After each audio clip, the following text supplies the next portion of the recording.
News तक को best digital media news channel category में मिला सिल्वर ट्रॉफी। फ्रांस में इन दिनों इस्लामोफोबिया और नए सेपरेटिज्म बिल पर खूब चर्चा हो रही है। फ्रांस में सीनेट की ओर से एक नए प्रस्ताव के समर्थन में वोट किए जाने से सोशल मीडिया पर मुस्लिम समुदाय की ओर से नाराजगी जताई जा रही है। इस प्रस्ताव में सार्वजनिक जगहों पर 18 साल से नीचे की लड़कियों के हिजाब पहनने पर रोक लगाने का प्रावधान है। ये प्रस्ताव सेपरेटिज्म बिल का हिस्सा है जो अभी प्रभावी नहीं हुआ है। इसके अमल में आने से पहले नेशनल असेंबली से मंजूरी लेनी होगी। आपको बता दें कि पिछले महीने ही स्विट्जरलैंड में बुर्के पर बैन के मसले पर रेफरेंडम हुआ था, जिसमें 50% से ज्यादा लोगों ने इसके पक्ष में वोट किया था। फ्रांस ने साल 2011 में ही चेहरे को पूरी तरीके से ढकने वाले कपड़े पहनने पर बैन लगा दिया था। वहीं डेनमार्क, ऑस्ट्रिया, नीदरलैंड्स और बुल्गारिया में भी सार्वजनिक जगहों पर बुर्का पहनने पर पाबंदियां हैं। फ्रांस की मीडिया रिपोर्ट्स के मुताबिक पिछले हफ्ते फ्रेंच सीनेट ने इस प्रस्ताव के समर्थन में वोट किया।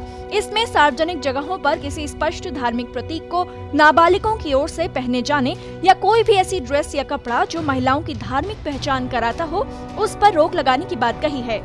इस बिल में हिजाबी महिलाओं के स्कूल फील्ड ट्रिप्स पर जाने पर रोक के साथ ही स्विमिंग पूल पर बुर्के से मिलते स्विमसूट, बुर्किनी पहनने पर भी रोक का प्रस्ताव है। फ्रांस में मुस्लिम समुदाय की आबादी करीब 54 लाख है। फ्रांस के राष्ट्रपति इमैनुअल मैक्रों पहले ही कह चुके हैं कि हिजाब फ्रांस के धर्मनिरपेक्ष आदर्शों से मेल नहीं खाता।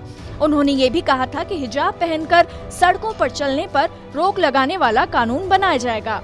हैरानी की बात है कि फ्रांस में शारीरिक संबंध के लिए रजामंदी की न्यूनतम उम्र 15 साल करने वाला बिल हाल ही में पास हुआ है। ऐसे में हिजाब पहनने पर रोक वाला प्रस्ताव अगर कानून बन जाता है तो उसमें हिजाब पहनने के लिए रजामंदी की न्यूनतम उम्र 18 साल रहेगी। फ्रांस में हिजाब संबंधी प्रस्ताव पर दुनिया भर में मुस्लिम समुदाय सोशल मीडिया पर प्रतिक्रिया व्यक्त कर रहा है। ओलंपियन और अमेरिकी फेंसिंग टीम की सदस्य इब्तिहाज मोहम्मद ने इंस्टाग्राम पर कुछ इस तरीके से अपनी नाखुशी जताई।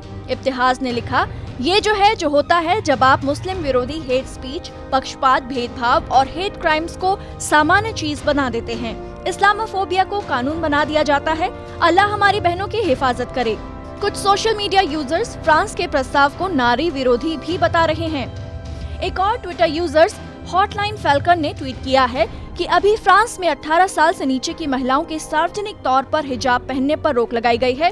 हालांकि ये बिल नया नहीं है, लेकिन वो दलील दे रहे हैं कि इसमें युवा मुस्लिम महिलाओं को मदद मिलेगी और ये उन्हें खुद को ऐसा कुछ पहनने के लिए दबाव में होना महसूस करने से रोकेगा, जिसके लिए फैसला करने का हक उन्हीं को है।